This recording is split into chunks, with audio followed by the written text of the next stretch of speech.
Zero complete course की आज पहली क्लास है। इस क्लास में हम देखेंगे कि आप कंपनी का किस तरह सेटअप कर सकते हैं, आप यूज़र किस तरह इनवाइट कर सकते हैं और टैक्स की सेटिंग किस तरह कर सकते हैं। इन कंपनी सेटअप स्टार्ट करने से पहले हम आपको बता दें कि हम इस कोर्स के लिए एक सैम्पल कंपनी का इंतखाब किया है जिसको हमने मुकम्मल लेके चलना है। लाइक हम उसी कंपनी का सेटअप करेंगे, फिर बुक कीपिंग भी हम उसी कंपनी पे करेंगे और उसकी जो फाइनेंशियल स्टेटमेंट भी उसी कंपनी की बनाएंगे। तो चलते हैं अपनी कंपनी की इस सेटअप में पहले पार्ट में, जिसमें हम देखेंगे ऑर्गेनाइजेशन की सेटिंग आप किस तरह करते हैं।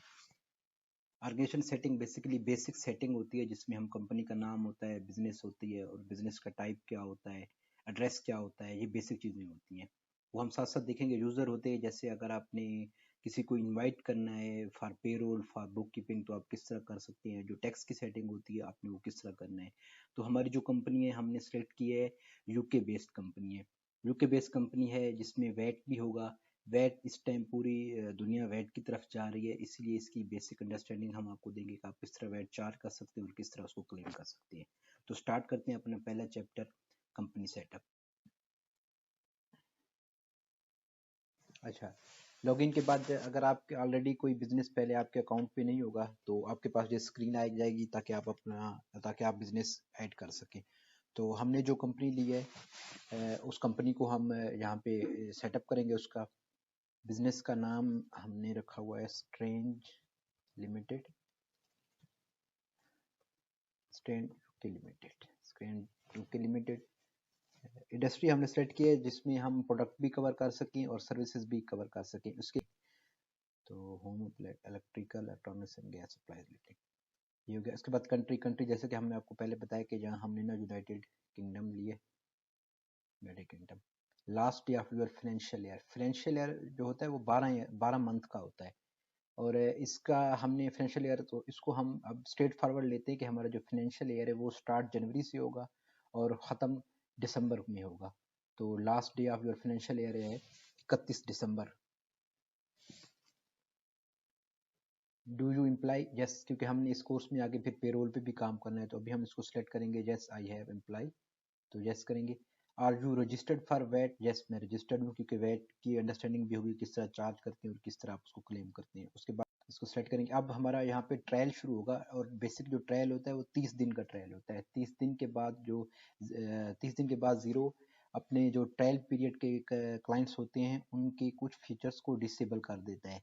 अगर जिसने परचेज करने हो सब्सक्रिप्शन, इसके जो तीन सब्सक्रिप्शन पैकेज हैं इनमें से कोई पैकेज आप सिलेक्ट करेंगे तो उसके बाद वो फिर आपके साथ कंटिन्यू करेगा, वरना वो कुछ फीचर्स हैं उसको डिसेबल कर देगा और कुछ मंथ के बाद वो फिर आपकी कंपनी को डीलिस्ट कर देगा यहाँ से। तो स्टार्ट ट्रायल पे करते हैं। पे क्लिक करने के बाद हमारे पास ये डैशबोर्ड सामने आ गया है।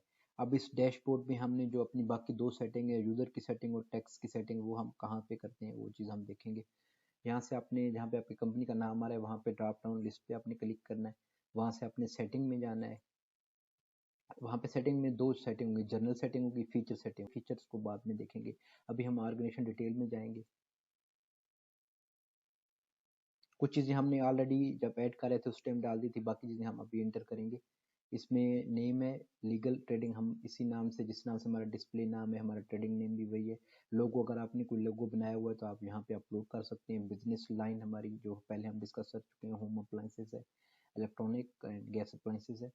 ऑर्गेनाइजेशन टाइप में ये है कि आपका बिजनेस किस तरह का है, आप कंपनी है, पार्टनरशिप है, सोल ट्रेडर है, नॉट फॉर। हम इसको लिमिटेड, क्योंकि हमने यूके लिमिटेड लिखा है तो हमारी ये लिमिटेड कंपनी है, हम इसको लिमिटेड सेलेक्ट करेंगे।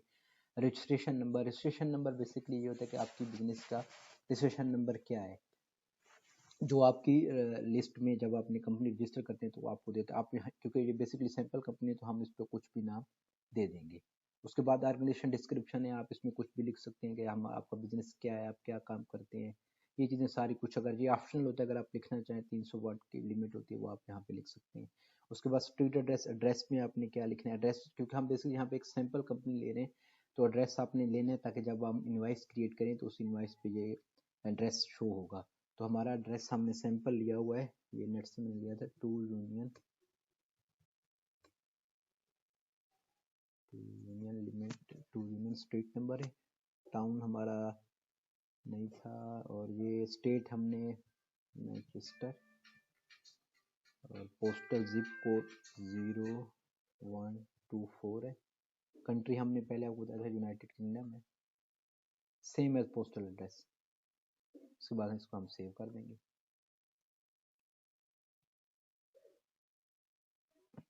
ये हमारी सेव होगी। हम दोबारा सेटिंग में जाएंगे।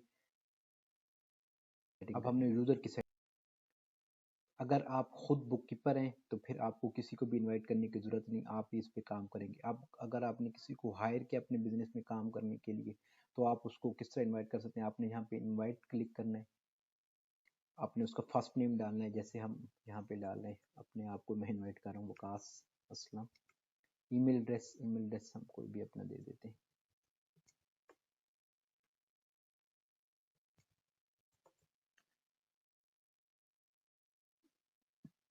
फिर वो पूछ रहा है गिव देम एक्सेस टू, आपने जो यूजर है उसको अपने कौन से एक्सेस देने हैं, प्रोजेक्ट के एक्सेस देने। अगर आपने कोई प्रोजेक्ट बनाया हुआ है अपने कंपनी के अंदर, आपने स्पेसिफिक उसी प्रोजेक्ट के लिए कि वो उसी प्रोजेक्ट पे ही काम करेगा, उसके लिए पेरोल के लिए आप देने के वो सिर्फ पेरोल का काम करे, लाइक आपकी टाइम शीट को इंटर करे, आपके एम्प्लॉइज का डेटा इंटर करे, आपके एम्प्लॉइज के पेरोल बनाए। तो आप अगर अपने उसको सिर्फ उसी के लिए एक्सेस देनी है तो आपने यहाँ पे टिक करना है। उसके बाद है बिजनेस एंड अकाउंटिंग, अगर आप किसी को बुक कीपिंग के लिए हायर कर रहे हैं तो आप उसको यहाँ पे टिक करेंगे। उसके बाद यहाँ पे दो है, इनवाइस ओनली ऑप्शन आ रहा है, स्टैंडर्ड एडवाइजर आ रहा है, रीड ओनली आ रहा है। तो अब आपने देखना है कि आप उसको कितना असेस देना चाह रहे हैं। ये स्टैंडर्ड यूजर में ये होगा कि वो आपके इनवाइस भी करेगा, बिल भी बुक करेगा, आपका बैंक भी रिकनसाइल करेगा। तो ये कुछ ऑप्शन है जो मैं अभी इसको सिलेक्ट कर रहा हूँ। बाद में जब हम रिकनसाइल करेंगे तो फिर भी आपको मैं बताऊंगा कि कुछ ऑप्शन है को किस तरह उनको एनेबल करेंगे तो वो रिकनसिलेशन कितनी ईजी हो जाती है। उसके बाद हम ये कुछ मैंने ऑप्शन जो मैंने सेट कर दिए,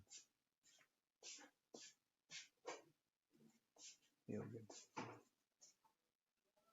उसके बाद हम सेंड इनविटेशन, तो अब ये यूज़र को इनविटेशन चला गया है तो किस तरह इनविटेशन जाता है ये भी हम देख लेते हैं अभी। तो एक लिंक दिया होगा, इस लिंक पे जब आप क्लिक करेंगे तो उसके बाद आपको आगे लेके जाएगा जहाँ पे आपने पासवर्ड क्रिएट करना होगा, जो पासवर्ड आप अपने लॉगिन करते वक्त यूज़ करेंगे। तो हम इस पे क्लिक करते हैं, देखते हैं फिर नेक्स्ट क्या होता है।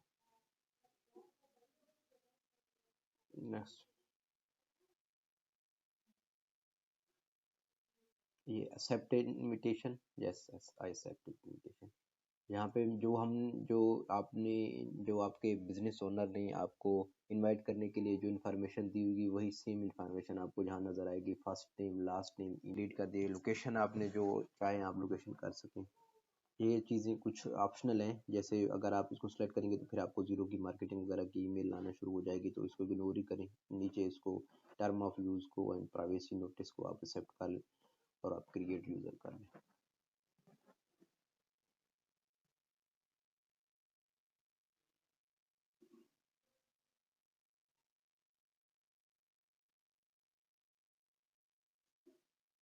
जी, आप तो यूज़र लॉगिन हो गया आपका। अब आप इस पे काम कर सकते हैं, जितने आपको राइट मिला है उसी राइट पे, जैसे हमने सेलेक्ट किया था बिजनेस एंड फाइनेंस, तो आप बिजनेस और फाइनेंस अकाउंटिंग में आप काम कर सकेंगे इसी दो में। अगर आपके जो आपका बिजनेस ओनर है जिसने आपको इनवाइट किया, अगर उसके पास पेरोल है तो आप पेरोल के सेस नहीं ले सकेंगे, आप सिर्फ बिजनेस अकाउंटिंग की रोल में रह सकते हैं। बिजनेस में हम देखते हैं, ये हम बाद में नेक्स्ट चैप्टर में देखेंगे, इनवाइस किस तरह डालनी है, बिल किस तरह पे करना है, ये चीज़ें सारी देखनी है जी। उसके बाद है हमारा चैप्टर 3। जब इस चैप्टर का तीसरा हमने टैक्स की सेटिंग किस तरह करनी है। उसी तरह सेम हम स्टैंडर्ड यूके लिमिटेड में की सेटिंग में जाएंगे। यहाँ से हम एडवांस सेटिंग में जाएंगे। एडवांस सेटिंग में हम जाएंगे टैक्स रेट।